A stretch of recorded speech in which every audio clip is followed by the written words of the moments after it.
មុននឹងជួបគ្នាគ្មានវេទនាអីបងរៀនយូរថ្ងៃគ្រូគិតខ្លាំងណាស់ខ្លាចសឹងមិនចេញមិនបានឡើងថ្នាក់បងរៀនច្បាំងឲ្យសឹងងាយយល់ឲ្យសឹងងាយចេះទៅដល់ផ្ទះវិញក៏ណាយរៀនថែមផងដល់ថ្ងៃប្រឡងកូនកំតម្នេញ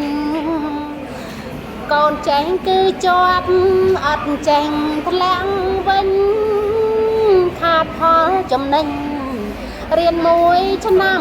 ទៀតជួបគ្រូមួយឆ្នាំទៀតអញ្ចឹងបានន័យថាបើកូនចេះកូនប្រឡងជាប់បានឡើងថ្នាក់មែនអត់អញ្ចឹងបើកូនអត់ចេះកូនប្រឡងធ្លាក់កូនជួបអ្នកគ្រូមួយឆ្នាំទៀតអត់